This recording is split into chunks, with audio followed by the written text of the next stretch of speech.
ভূমিকম্পের ঝাঁকুনি যদি এখনই শহরটাকে কাঁপিয়ে দেয়, যদি শহর জুড়ে একটা বিশাল ধস নামে, ধসে পড়া ভবনের নিচে মানুষ আটকে পড়ল, কেউ শ্বাস নিতে পারছে না, কেউ কংক্রিটের নিচে চাপা, কেউ বা বাঁচার শেষ আশায় অপেক্ষা করছে, এমন দুর্যোগপূর্ণ মুহূর্তে উদ্ধারের পর্যাপ্ত সরঞ্জাম কি দেশে আছে?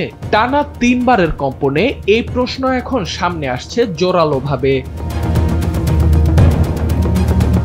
বাংলাদেশে বড় কোনো দুর্যোগ, বিশেষ করে ভয়াবহ ভূমিকম্প মোকাবেলায় যে পরিমাণ সরঞ্জাম থাকা দরকার তার বড় অংশই এখন অচল। গত 19 বছরে 3 ধাপে যে পরিমাণ যন্ত্রপাতি কেনা হয়েছে তার অর্ধেকই মেয়াদোত্তীর্ণ বা নষ্ট হয়ে পড়ে আছে, এমন একটি প্রতিবেদন প্রকাশ করেছে প্রথম আলো। RICL TMX, যুগের পর যুগ স্থাপনা থাকে মজবুত।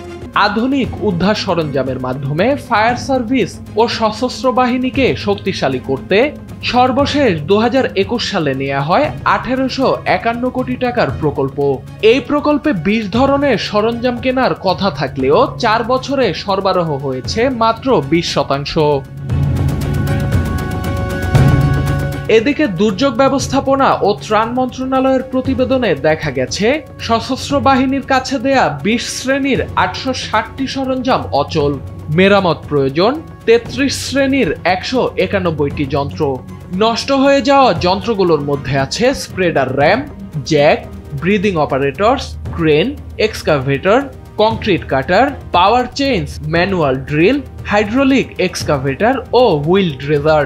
ধসে পড়া কংক্রিট সরানো, দেয়াল ভাঙা, রড কাটা কিংবা আটকে থাকা মানুষের কাছে অক্সিজেন পৌঁছানোর মতো জরুরি কাজে এসব যন্ত্রপাতি সবচেয়ে গুরুত্বপূর্ণ।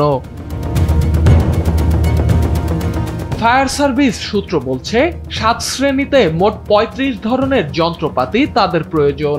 এসব যন্ত্রপাতির মধ্যে রয়েছে fire fighter suit, chemical suit, heat protective suit, rescue suit এবং কনফাইন্ড প্রোটেক্টিভ স্যুট। এছাড়া breathing operators, chemical protection device, fire fighting drone, reflecting hose, monitor nozzle, portable ground monitor, high pressure hose, portable penetrator. Fire সার্ভিসের সাবেক মহাপরিচালক আলী আহমেদ খান বলেন, বড় দুর্যোগে দ্রুত কাজ করতে শহরের প্রতিটি ওয়ার্ডে এসব সরঞ্জাম থাকা দরকার।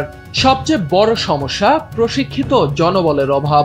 ফায়ার সার্ভিসের নিজস্ব কোনো প্রশিক্ষণ একাডেমি নেই, আন্তর্জাতিক মানের রেস্কিউ ট্রেনিংয়েও অংশ নেওয়া হয় না। তার মতে সরঞ্জামের পাশাপাশি কমিউনিটি পর্যায়ে প্রশিক্ষিত স্বেচ্ছাসেবক দল গড়ে তোলা এখন জরুরি।